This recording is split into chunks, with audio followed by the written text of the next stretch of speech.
धीर्धनं श्रवणपटे यतिवरा महावाक्य जनार्दन सच्चिदानंद त्वं शरणं ब्रजेश यादवेन्द्रं दयादाता पुंडरीक्षा क्षीरसागर शयनं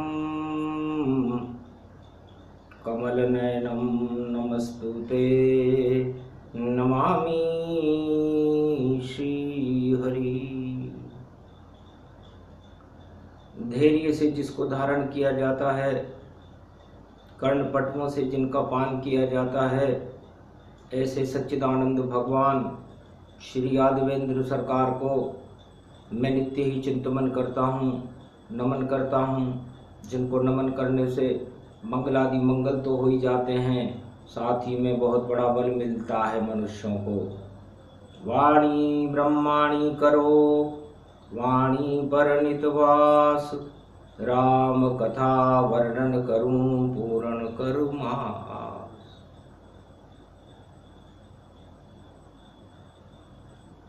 सदा भवानी दाहिनी सन्मुख रहे गणेश, पांच देव रक्षा करे ब्रह्मा विष्णु महेश।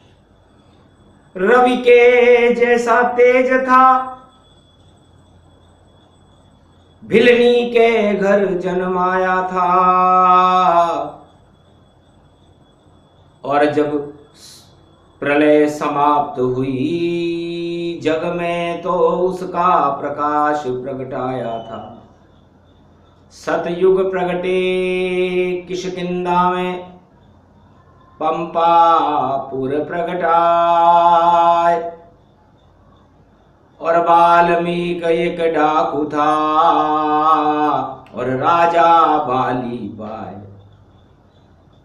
ये अद्भुत वृत्तांत कथा मेरी कलयुग में उमा सुनाता हूँ, और कैसे जन्मा ये राम नाम में रामचरित लिखवाता हूँ।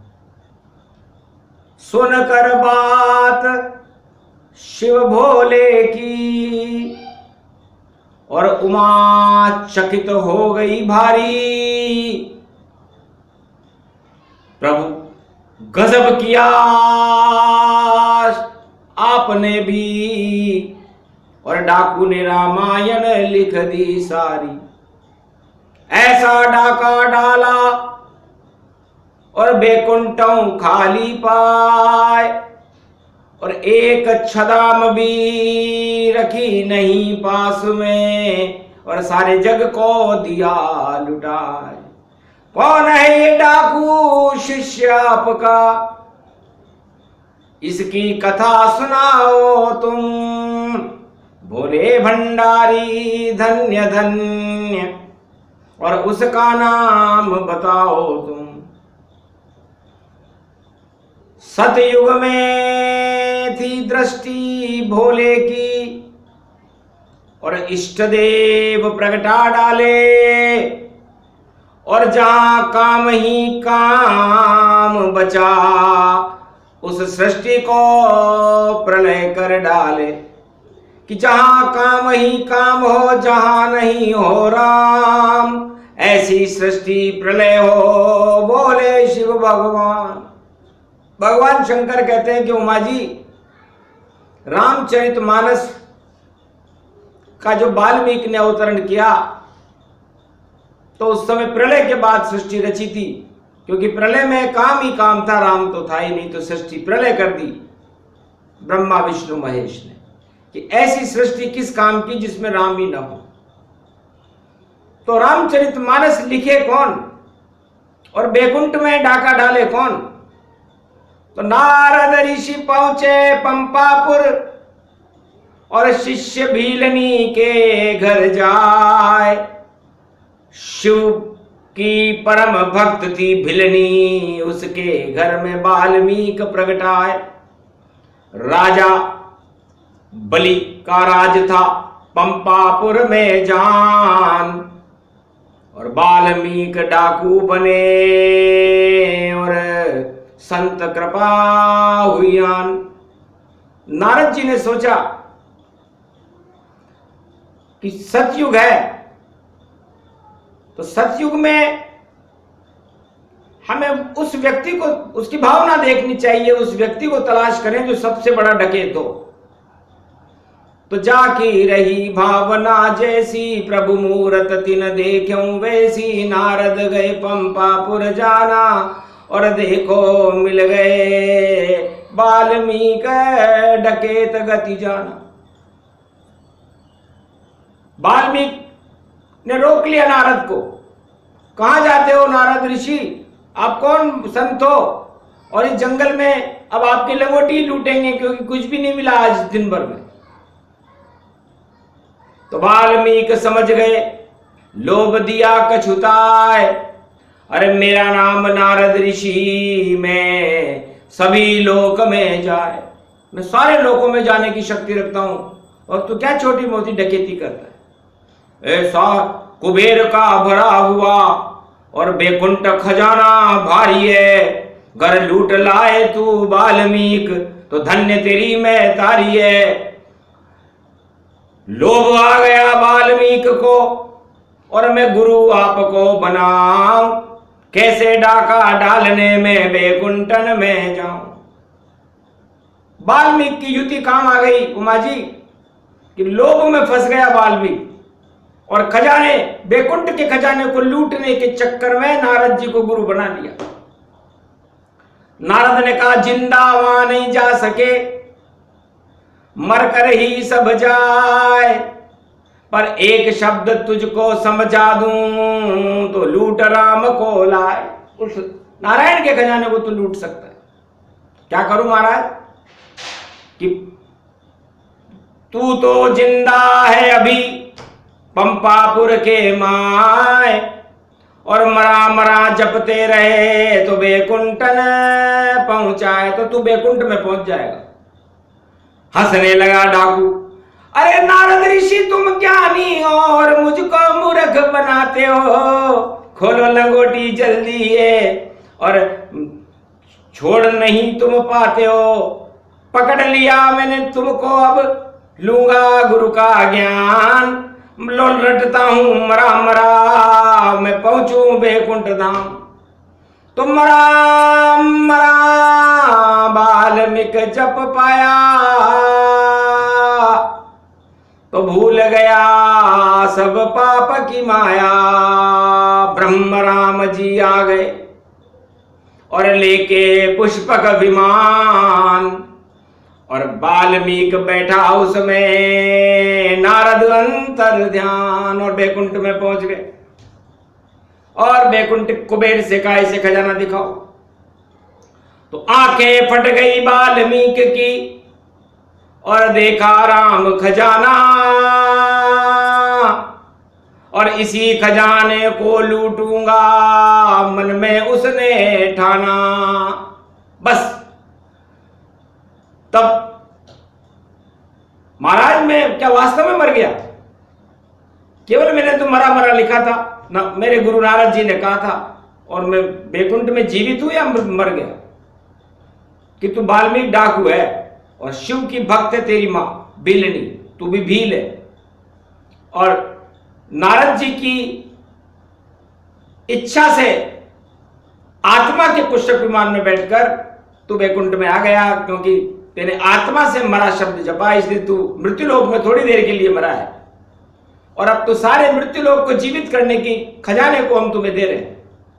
तो महाराज इसे लेके कैसे जाऊं, ये तो बहुत खजाना है, इसको कैसे ले जाऊंगा।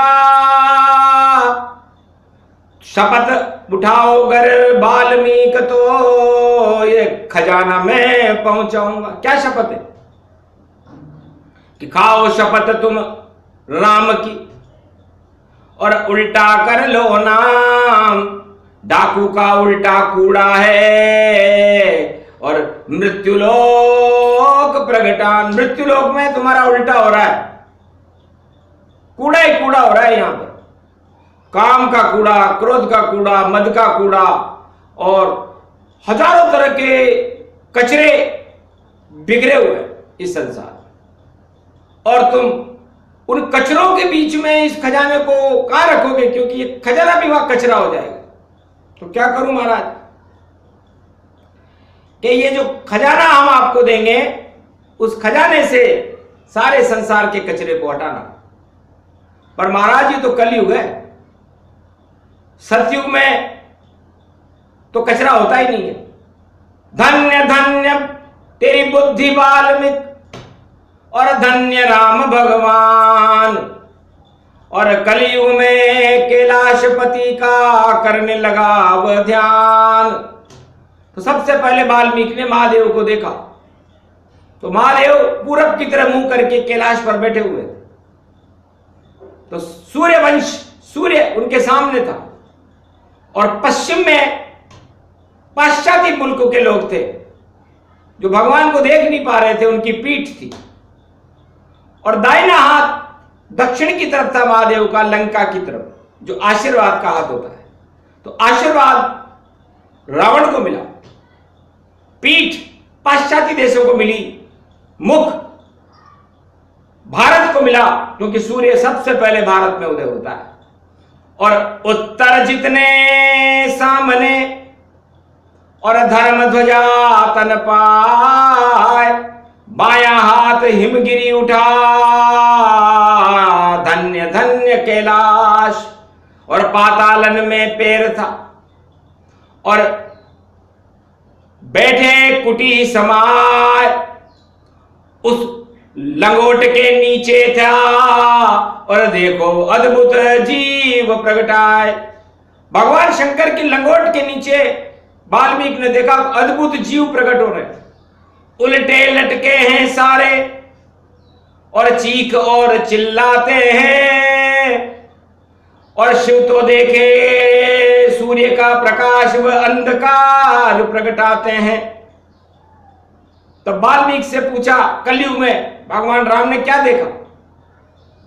महाराज अजब गजब सृष्टि, और अपान वायु वहां रहती है, और प्राणवायु तो भारत है, और शिव की लंगोट पातालन रहती है, तो भीज गई शिव की लंगोट भी।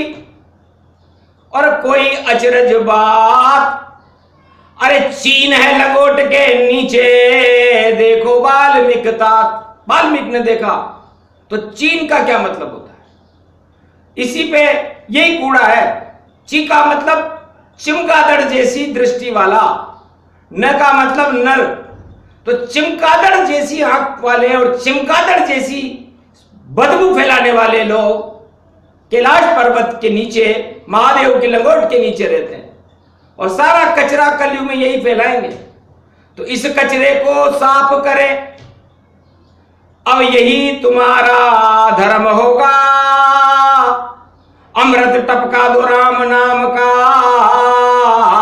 तो वाल्मीकि तेरा नाम होगा। धन्य धन्य को राना, और महामारी का रूप उस लंगोट के नीचे से फैला, सृष्टि स्वरूप उस लंगोट के नीचे से निकला है ये।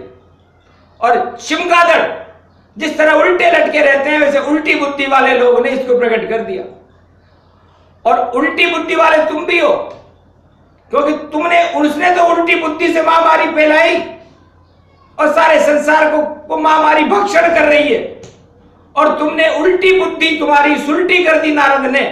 तो उल्टा नाम जपत जग जाना, वाल्मीकि भय ब्रह्म समाना। तो वाल्मीकि को समझ में आ गया कि डाकू का उल्टा कूड़ा और मरा का उल्टा राम, तो मुझे करना क्या है कि रामचरितमानस लिखो, तुम भारत में जाए, और कलयुग में भी यही दवाई सबको देव खिलाए। तो काम क्रोध मद लोभ और सारे रोग हट जाए, रामचरितमानस दवाई है, इसको दो प्रगटाए। तो वर्णा नाम संगाना। महाराज मैं इसका वर्णन कैसे करूंगा, इसका अनुसंधान कैसे करूंगा? आपने तो दे दिया खजाना इतना सारा, इसको कहां मैं रख पाऊंगा और क्या फल इसका मुझे मिले। ये राम स्वयं समझाएंगे तो तुमको भी फल मिलेगा। तुम इस फल को प्रगटाओ और अमर फल है राम जी, और तुम सारे जगत को खिलाओ। तुम अच्छे डाकू हो, तुम्हारी भावना डाकू जैसी है और तुमने डाका भी डाला तो बैकुंठ में डाला। तो जाओ पंपापुर मध्य में और लिखो मानस गुणगान और मानवता का करते रहो और करो राम का ध्यान। तो रामचरित मानस विमल और पापहु दे तो हटाए, रोग सभी हट जाते हैं बोले वाल्मीकि मुनि राय। मेरे अंदर एक शक्ति प्रकट हो गई, मेरे चेहरे पर तेज आ गया और नारद ऋषि के कृपा से मैं बैकुंठ के उस खजाने को देख पाया।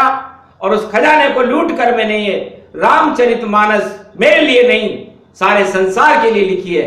इसलिए संसार की सबसे बड़ी दवा ये अमर फल किसी भी महामारी को हटाने में सक्षम है। संजीवनी बूटी रामायण और कलयुग में भी खिलाऊंगा और ये प्रसंग रामायण का और सारे संसार को मैं सुनाऊंगा। तो वाल्मीकि को कथा को और सूक्ष्म दिया है ज्ञान। अरे क्या मिला वाल्मीकि को, बोली शक्ति महान। तब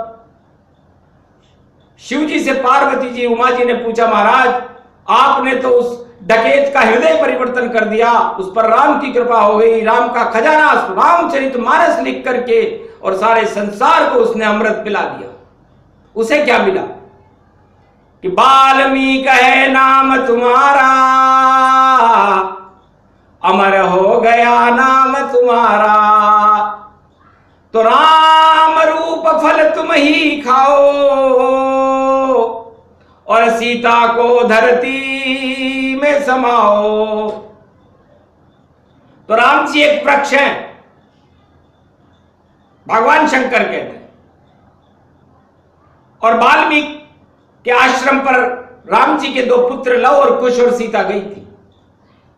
तो वाल्मीकि को समझा दिया था कि राम रूपी वृक्ष भारत में हमेशा हर युग में उपजते रहेंगे। शर्त यह है वाल्मीकि ये राम जी के दो फल हैं लव और कुश, इस फल को तुम भी खाओ, ये राम जी के वृक्ष पे लगेंगे और इस वृक्ष अपने फल को खुद नहीं खाता।